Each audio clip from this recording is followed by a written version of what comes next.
सरला के 3 बेटे थे, जिसमें से सबसे छोटा बेटा रोहित था। घर में रोहित ही शादी के लिए कंवारा बचा था। सरला उसके लिए लड़की ढूंढ रही थी। सरला की तलाश मोनिका नाम की लड़की पर जाकर खत्म होती है।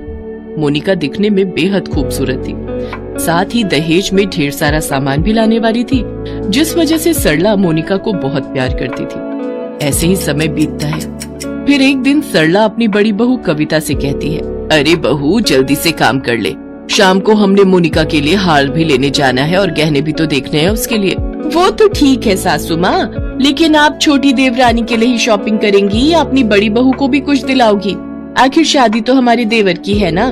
तो जाकर अपने पति से मांग, नहीं तो अपने बाप के घर से लेकर आ। हमने क्या यहाँ पैसों का पेड़ उगाया है? मैं तो अपनी सबसे छोटी बहू, जो कि दिखने में बेहद खूबसूरत है और अच्छे घर से भी है, मेरे लिए खूब सारा दहेज ला रही है। मैं तो उसको ही सब दूंगी। तूने तो मेरे लिए किया ही क्या है?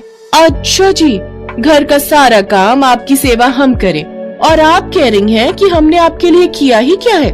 वाह वाह वाह वाह। कविता बहू, शादी ब्याह वाला घर है, बेकार का समय बर्बाद करने से बेहतर है कि सारी तैयारियां अच्छे से कर ली जाए।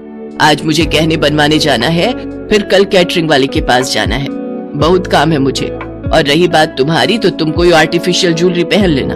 वैसे भी आजकल असली नकली में फर्क ही क्या है, सब एक जैसा ही तो है।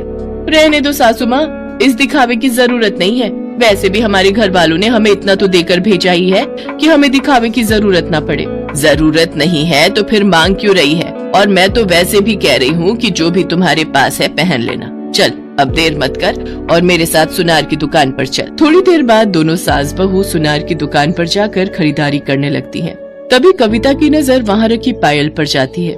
वो अपनी सास से धीरे से कहती है, सासू माँ, ये पायल कितनी सुंदर लग रही है, प्लीज मुझे पायल दिला दो, मुझे और कुछ नहीं चाहिए। चुप रह, जब देखो कुछ न कुछ